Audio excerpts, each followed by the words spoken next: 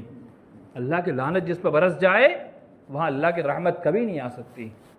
تو اسلام نے تو ولیمے جیسی خوشی کے اندر بھی اس بات پر ابھارا، اور قرآن مجید میں اللہ رب العالمین نے متقین کی ایک صفت بیان فرمائی، وَمِمَّا رَزَقْنَاهُمْ يُنْفِقُونَ، ہم نے ان کو جو روزی روٹی دی، رزق دیا، وہ اس میں سے خرچ کرتے ہیں۔ دو باتیں یہاں پر ہے، اللہ نے پہلے کہا وَمِمَّا رَزَقْنَاهُمْ، ہم نے جو روزی دی، وہ معلوم ہوا کہ روزی اللہ تعالیٰ دیتا ہے، کوئی اور نہیں دیتا ہے۔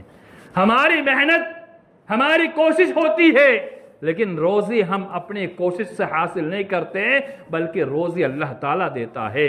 وَمِمَّا رَزَقْنَاهُمْ يُنْفِقُونَ، ہماری دی ہوئی روزی میں سے خرچ کرنے والے، اللہ نے کہا ہدی للمتقین کی صفت بیان فرمائی کہ متقین ہی ہدایت پر ہے۔ کہا متقین کون لوگ ہیں؟ تو ان میں سے ایک صفت بیان فرمائی جو اللہ رب العالمین نے جو روزی دی ہے، رزق دیا ہے، مال دیا ہے، دولت دی ہے، اس پہ خرچ کرتے ہیں۔ حدیث کے اندر آتا ہے اللہ کے رسول صلی اللہ علیہ وسلم نے فرمایا کہ صبح سویرے فرشتہ اس شخص پر دعا دیتا ہے، یا اللہ اس کے مال میں بڑھوتری کر دے۔ کس کے لیے دعا کرتا ہے؟ جو اللہ کے راستے میں خرچ کرتا ہے۔ اور دوسری بد دعا ان کی ہوتی ہے، یا اللہ اس کے مال کو تباہ کر دے، برباد کر دے، ختم کر دے۔ یہ اس کے لیے ہوتی ہے جو اللہ کے راستے میں خرچ نہیں کرتے ہیں، ضرورت مند کے اوپر خرچ نہیں کرتے ہیں، خدمت خلق کے اندر اپنے مال کو نہیں لگاتے ہیں۔ فرشتے کی بد دعا لگ جائے، انسان یقینی مانو برباد ہو جاتا ہے، اور فرشتوں کی دعا لگ جائے انسان کا بیڑا پار ہو جاتا ہے۔ آج ہم نماز کے بعد جو صف میں بیٹھے رہتے ہیں نماز کی حالت میں، فرشتوں کی دعا پانے کے لیے ہر جہری نماز میں آمین امام کے ساتھ کہتے ہیں تاکہ فرشتے کا آمین مل جائے تو اللہ تعالی ہماری مغفرت کر دے۔ فرشتے کی دعا، یہ آمین کیا ہے؟ آمین بھی دعا ہی ہے، اور سورہ فاتحہ جو پڑھی جا رہی ہے اس میں دعا کی گئی ہے، کہا اس پر فرشتے کی آمین کے ساتھ ہماری آمین مل جائے تو اللہ تعالی ہماری مغفرت کر دیتا ہے۔ تو فرشتوں کی دعا یہ ہمارے لیے بڑی مفید ہوتی ہے، اور ہر قدم پر فرشتے کی دعا پانے کے لیے ہم عمل کرتے ہیں تو اللہ کے راستے میں خرچ کرنے والوں کے لیے فرشتے دعا دیتے ہیں اللہ اس کے مال میں اور بڑھوتری کر دے۔ اور اللہ رب العالمین نے ارشاد فرمایا وہ لوگ الذین ينفقون فی السراء والضراء، متقی وہ لوگ بھی ہے۔ دوسرے مقام پر اللہ نے فرمایا کہ متقی وہ لوگ ہیں جو فی السراء، خوشی کی حالت میں بھی خرچ کرتے ہیں، یعنی اللہ تعالیٰ نے بہت مال دے رکھا ہے تو ایسی صورت میں اللہ کے راستے میں خرچ کرتے ہیں۔ زیادہ تر دیکھا جاتا ہے جب انسان کے پاس بہت فراوانی ہوتی ہے، مال ہوتا ہے، انسان بخیل ہو جاتا ہے۔ کہا خوشی کی حالت میں، اور مفسرین نے لکھا اس سے مراد یعنی اللہ رب العالمین نے بہت نواز رکھا ہے تو وہ اللہ کے راستے میں خرچ کرتا ہے۔ والضراء، خوشی میں تو خرچ کرتا ہے، حالت اچھی ہو خرچ کرتا ہے، لیکن تنگی میں بھی خرچ کرتا ہے۔ اگر اس کے پاس کمائی اتنی ہے کہ آج صرف گھر کا خرچہ چل جائے، اس میں سے بھی کچھ اللہ کے راستے میں خرچ کرتا ہے۔ تو اللہ رب العالمین نے ایسے لوگ کو ایک تو متقی کہا، اور اسی آیت کے اندر آخر میں اللہ رب العالمین نے فرمایا کہ یہ محسن ہے، احسان کرنے والے ہیں، لوگوں کے ساتھ بھلائی کرنے والے ہیں، یعنی خوشی میں بھی خرچ کرتے ہیں اور تکلیف میں بھی خرچ کرتے ہیں۔ اور اللہ نے فرمایا لن تنالوا البر حتى تنفقوا مما تحبون، ہرگز ہرگز تم بلائی کو نہیں پہنچ سکتے۔ عربی کے اندر جب لن داخل ہو جائے کسی مضارع کے اوپر تو اس کا معنی یہ ہوتا ہے نفی کے اندر تاکید کہ کبھی یہ نہیں ہو سکتا، کبھی یہ نہیں ہو سکتا۔ لن تنالوا البر، بلائی کو پہنچ ہی نہیں سکتے ہو، بلائی کو پا ہی نہیں سکتے ہو، یہاں تک کہ حتی تنفقوا مما تحبون، یہاں تک کہ وہ مال جسے ہم پیار اور پسند کرتے ہیں، محبت کرتے ہیں، یعنی وہ مال جو ہم خود اپنے لیے خرچ کرنا پسند کرتے ہیں، وہ مال اپنے بھائی پر خرچ نہ کر دے۔ وہ مال جو ہم اپنے لیے پسند کرتے ہیں، ہم کیا کرتے ہیں، ہمارے مال میں سے جو ہمیں پسند نہیں ہے وہ تو ہم خرچ کر دیتے ہیں، ارے اچھا نہیں لگ رہا دے دو۔ کھانا دوپہر میں بچا ہوا ہے، بنا ہوا ہے، شام کو کھایا، اب بچ گیا، چلو دے دو۔ ہم اپنے لیے جب کھانا اسے پسند نہیں کرتے ہیں یا کہیں اور سے آ جائے ہم پسند نہیں کرتے ہیں تو ہم کسی اور کے لیے وہ کیوں پسند کریں؟ شریعت نے تعلیم دی کہ جب تک میں اپنے لیے ہم جو پسند کرتے ہیں ویسے ہی چیز اپنے بھائی پر خرچ نہ کر دے، تب تک بھلائی کو ہم نہیں پا سکتے ہیں۔ ہمارے لیے محبوب ترین چیز ہم جو ہے وہ اپنے بھائی پر ہم خرچ کریں۔ اللہ نے ارشاد فرمایا لیس البر ان تولوا وجوهکم قبل المشرق والمغرب ولكن البر من آمن باللہ۔ اللہ نے کہا کہ بھلائی صرف یہ نہیں ہے کہ قبلہ مشرق والمغرب، یعنی یا تو بیت المقدس جب قبلہ تھا اور ادھر سے قبلہ ہو گیا کعبۃ اللہ کی طرف، صرف منہ الٹ پلٹ کرنے کا نام بھلائی نہیں ہے۔ وَلَكِنَّ الْبِرَّ مَنْ آمَنَ بِاللَّهِ وَالْيَوْمِ الْآخِرِ وَالْمَلَائِكَةِ وَالْكِتَابِ وَالنَّبِيِّينَ، کہاں بھلائی یہ بھی ہے اللہ پر ایمان لانا، یوم آخرت پر ایمان لانا، فرشتوں پر ایمان لانا، والکتاب والنبیین، اللہ کے آسمان سے اتاری کتابوں پر ایمان لانا اور نبیوں پر ایمان لانا۔ اس کو اللہ نے فرمایا وَآتَ الْمَالَ عَلَى حُبِّهِ ذَوِي الْقُرْبَى وَالْيَتَامَى وَالْمَسَاكِينَ، کہ بھلائی اور ایک یہ بھی ہے، یعنی نیکی کے کام تم یہ صرف مت سمجھو کہ نماز پڑھ لیا نیکی حاصل کر لی، کہا نیکی نماز کے علاوہ میں اندر بھی ہے اور نماز کے علاوہ میں بھی نیکی ہے۔ وہ کیا ہے؟ وَآتَ ذِي الْقُرْبَى، اللہ نے مختلف مقامات پر اس کا اشارہ کیا، ان میں سے یہاں پر وَآتَ الْمَالَ عَلَى حُبِّهِ ذَوِي الْقُرْبَى، اپنا وہ مال جو اللہ رب العالمین نے ہمیں عطا کیا ہوا ہے وہ قرابت داروں میں خرچ کرنا۔ اس سے پہلے ایک آیت آپ کے سامنے پیش کر دوں، يَسْأَلُونَكَ مَاذَا يُنْفِقُونَ قُلْ مَا أَنفَقْتُم مِّنْ خَيْرٍ فَلِلْوَالِدَيْنِ وَالْأَقْرَبِينَ۔ اللہ نے کہا کہ وہ آپ سے سوال کرتے ہیں، پوچھتے ہیں کہ مال خرچ کرنے کا مصرف کیا ہے، کہاں خرچ کیا جائے؟ اللہ نے کہا آپ کہیے، قل، اللہ کے نبی صلی اللہ علیہ وسلم آپ کہہ دیجئے، ما انفقتم من خیر، بہترین جگہ خرچ کرنے کی، فللوالدین، تمہارے ماں باپ ہے۔ یہ وہ مال جو اللہ رب العالمین نے ہمیں عطا کیا ہے، وہ مال زکوٰۃ کے طور پر نہیں، کیونکہ ماں باپ کو زکوٰۃ دینا جائز نہیں ہے۔ کوئی انسان جس کے ماں باپ غریب ہو، پریشانی میں ہو، ان پر زکوٰۃ نہیں خرچ کر سکتے، زکوٰۃ ان کا حق نہیں ہے۔ ان پر وہ مال خرچ کیا جائے گا جو ہم اپنے لیے خرچ کرتے ہیں، اپنے بیوی بچوں پر خرچ کرتے ہیں۔ اپنے لیے جو مال ہم خرچ کرتے ہیں وہی مال اپنے ماں باپ پر خرچ کیا جائے گا۔ کہا پہلا حقدار جو ہے ماں باپ ہے، لیکن معاشرے کے اندر لٹایا ضرور جاتا ہے، خرچ ضرور کیا جاتا ہے، لیکن جب ماں باپ کی بات آتی ہے بیچارہ باپ رو رہا ہے، پریشان ہے، محلے میں جا کر کے، بازار میں جا کر کے کہتا ہے میرے بچے کو سمجھاؤ، وہ ہم پر خرچ نہیں کرتا۔ ماں پریشان ہے کہ ہم نے اس کو پالا بڑا کیا، کھلایا پلایا، سب کچھ کیا، جب ضرورت پڑی ہمارے پر خرچ کرنے کی تو اب ہم پر خرچ نہیں کرتا۔ اللہ نے کہا کہ سب سے پہلا حق جو ہے خرچ کرنے کا وہ تمہارے ماں باپ ہے۔ ماں باپ کے بعد جو درجہ آتا ہے وہ قرابت داروں کا آتا ہے۔ قرابت داروں میں کون کون لوگ ہیں اس کی فہرست بھی سمجھنا ضروری ہے۔ آج بھائی تو بیچارہ پریشانی میں دن گزارتا ہے اور ہمارا خرچ جو ہے دنیا مافیہ میں ہوتا ہے۔ اللہ نے کہا ان اللہ یأمر بالعدل والاحسان وایتاء ذی القربى، کہ اللہ تعالیٰ تم کو حکم دیتا ہے احسان کرنے کا، عدل کرنے کا اور قرابت داروں پر مال خرچ کرنے کا حکم دیتا ہے۔ تو قرابت داروں میں کون کون داخل ہے؟ کہاں قرابت داروں میں بھائی بہن، قرابت داروں میں جو ہمارے نسبی رشتہ دار ہے، قریبی رشتہ دار ہے، چچا، یہ سارے کے سارے لوگ قریبی رشتہ داروں میں پھوپھی، ماما، سسرالی وہ رشتے جو ہمارے ابا کی جانب سے یا جو ہمارے ذاتی رشتے ہوتے ہیں، یعنی نانا کی طرف سے جو رشتہ داری ماموں اور دادا کی طرف سے وہ رشتے چاچا، بھائی، بہن، یہ قریب رشتہ داروں میں آتے ہیں۔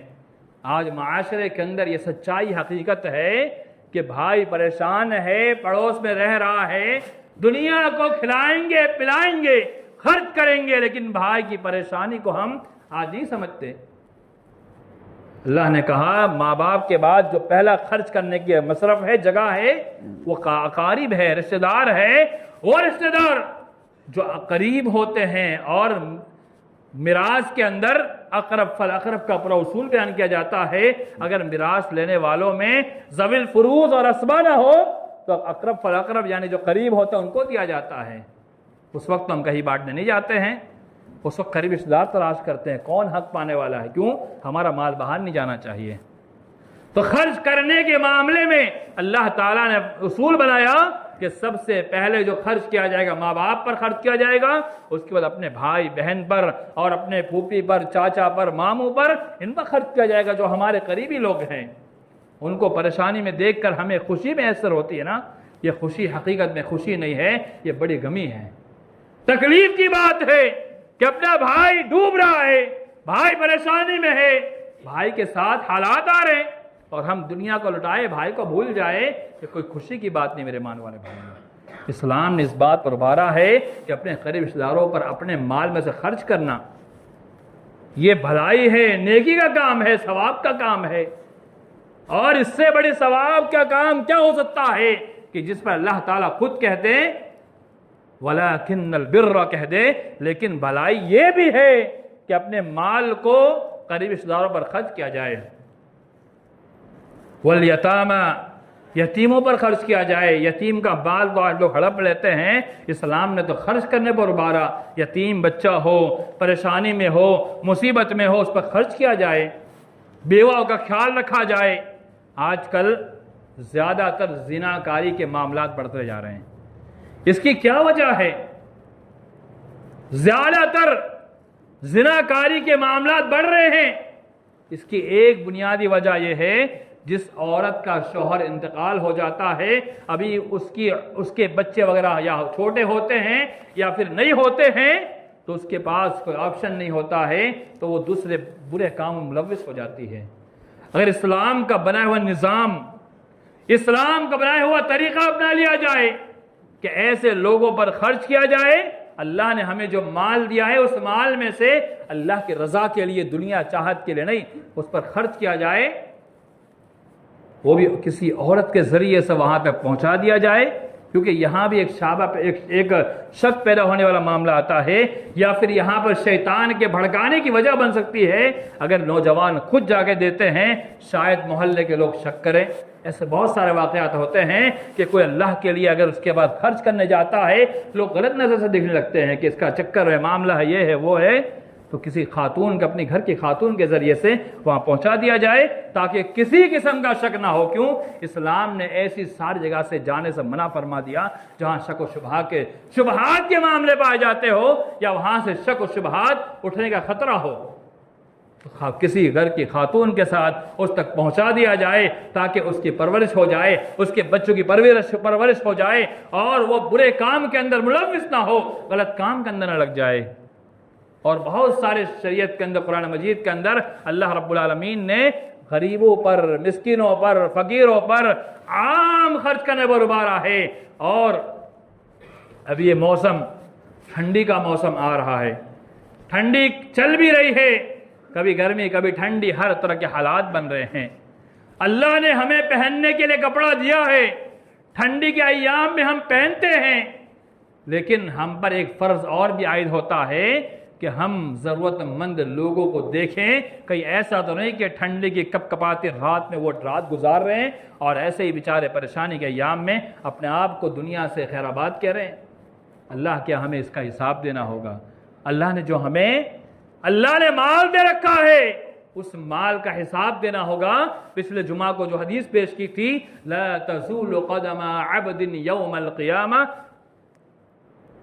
قیامت کے دن بندوں کے دونوں قدم جہاں ہوں گے وہیں ٹھہر جائیں گے.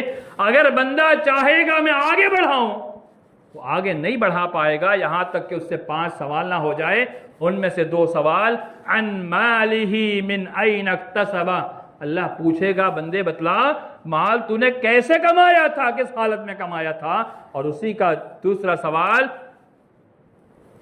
فیما انفق، وہ مال کو تو نے خرچ کس مصرف میں کیا، کہاں کیا، کس طرح سے کیا. غلط جگہ تو خرچ نہیں کیا. اگر اللہ کے راستے میں خرچ کیا ہوگا، خدمت خلق میں خرچ کیا ہوگا، اپنے آپ پر صحیح جگہ خرچ کیا ہوگا، فضول خرچی نہ کی ہوگی اور دیگر سارے خرافات سے بچ کر کے اسے صحیح راستے پہ خرچ کیا ہوگا تو بندہ روز قیامت سوال کا جواب دے پائے گا، ورنہ جواب دینا مشکل ہو جائے گا.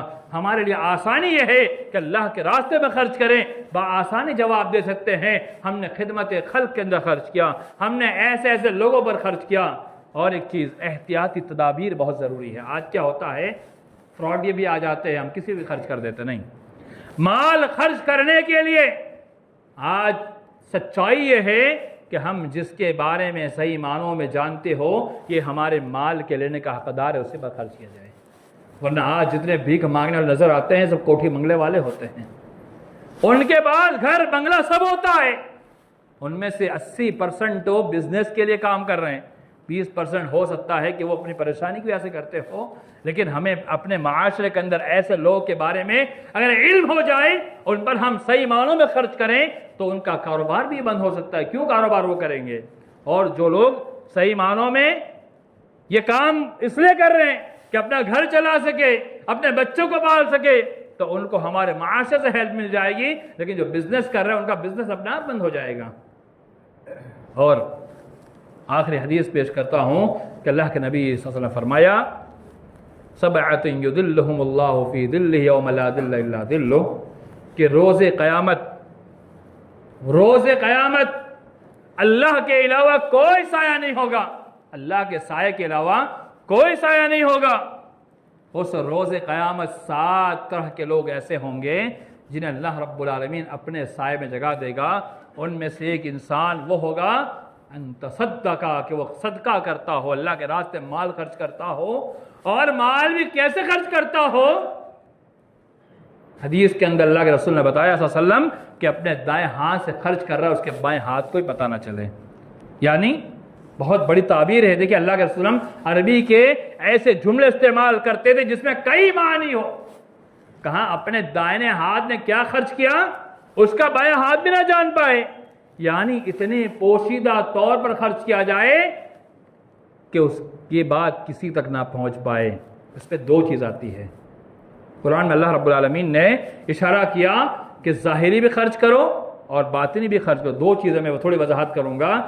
اس کا مطلب یہ ہے کہ تم اگر کسی پر خرچ کرتے ہو اس کو ذلیل مت کرو، دنیا کے سامنے مت بتاؤ کہ ہم نے اس کے اوپر خرچ کیا ہے، ہمارے احسان پر دبا ہوا ہے، اس پر تو ہم نے خرچ کیا تھا، آج ہم سے اوپر کاروبار میں جا رہا ہے، کل یہی تھا جس کے اوپر ہم خرچ کرتے تھے. یہ فضل اللہ کا ہے، ہم تو صرف مدد کا ذریعہ بنے ہوئے ہیں.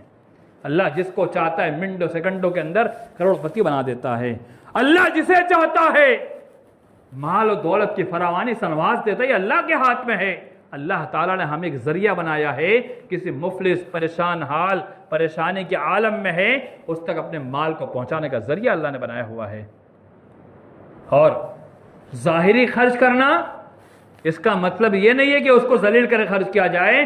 کہا دوسرے 10 لوگ دیکھ کر اللہ کے راستے میں خرچ کرنے پر ان کو اکساہٹ ہو، ابھارا جائے.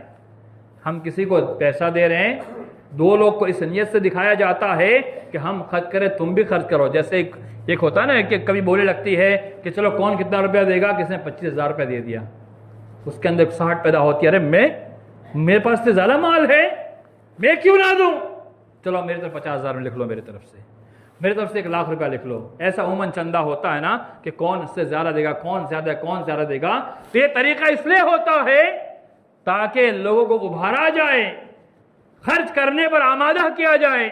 اسلام نے ساری تدابیر بھی اپنائی، احتیاط پر بھی تعلیم دی، اور ساتھ ساتھ میں اس چیز کی بھی تعلیم دی کہ لوگوں پر فخر کرنے کے علاوہ، کسی کو ذلیل کرنے کے علاوہ، احسان جتلانے کے علاوہ اعلانیہ خرچ اس لیے کیا جائے تاکہ معاشرے کے دوسرے لوگ بھی خرچ کرنے میں آگے بڑھے۔ کنجوسی کو اسلام نے کسی بھی طور پر پسند نہیں فرمایا، یہاں تک کہ اللہ رب العالمین نے یہ بڑی صفت بیان فرمائی۔ ایک صحابی رسول حضرت طلحہ کے بارے میں آتا ہے کہ اللہ کے رسول نے کہا کہ ہمارے مہمان آئے ہیں، کون اسے کھلائے گا؟ اللہ کے رسول کے گھر میں کچھ نہیں، دیگر صحابہ کے پاس کچھ نہیں۔ ایک صحابی کھڑے ہوتے کہا میرا مہمان بن جائیں گے، میرے مہمان بن جائیں گے۔ گھر میں گئے، کہا بیوی نے کہ اتنا ہی کھانا ہے کہ ایک بندہ کھا سکے، دوسرا نہیں کھا سکتا۔ انہوں نے کہا جب مہمان کھانے بیٹھ جائے تو جو روشنائی جلی ہوئی ہے اسے بند کر دینا تاکہ مہمان کو احساس نہ ہو کہ خالی وہ کھا رہا ہے اور میں نہیں کھا رہا ہوں۔ روشنائی بجھا دی گئی اور جو بھی کچھ تھا وہ سب بند کر دیا گیا۔ مہمان نے اکیلے کھایا، میزبان نے کچھ نہیں کھایا۔ اللہ رب العالمین نے قرآن مجید کے اندر آیت نازل فرما دی۔ اللہ کے نبی صلی اللہ علیہ وسلم نے پوچھا کہ کیا ماجرا ہے کہ تمہارے بارے میں اللہ تعالیٰ نے آیت نازل فرما دی؟ وَيُؤْثِرُونَ عَلَىٰ أَنفُسِهِمْ وَلَوْ كَانَ بِهِمْ خَصَاصَةٌ۔ قرآن نے کہا کہ وہ لوگ خود پریشانی میں ہے، محتاجگی کے اندر ہے، ان کے پاس کھانے کے لیے لقمہ بھی نہیں ہے، لیکن اپنے آپ پر دوسروں کو ترجیح دے رہے ہیں۔ کہا تمہارے بارے میں آیت نازل فرمائی، کیا معاملہ ہے؟ صحابی رسول نے اللہ کے رسول صلی اللہ علیہ وسلم کے پاس یہ پورا واقعہ بیان کیا کہ جب میں گھر میں گیا تو میرے گھر میں سوائے اتنا کھانا تھا جتنا ایک انسان کھا سکے، دوسرا نہیں کھا سکتا ہے۔ کہا میں نے مہمان کو کھلا دیا، ہم پورے پریوار رات میں بھوکے سو گئے۔ اللہ تعالیٰ نے قرآن مجید کی آیت نازل فرما دی وَيُؤْثِرُونَ عَلَىٰ أَنفُسِهِمْ وَلَوْ كَانَ بِهِمْ خَصَاصَةٌ۔ وہ خود پریشانی کے اندر ہے، وہ خود محتاجی کے اندر ہے، ان کے پاس کھانے کے لیے کچھ نہیں ہے، لیکن اس کے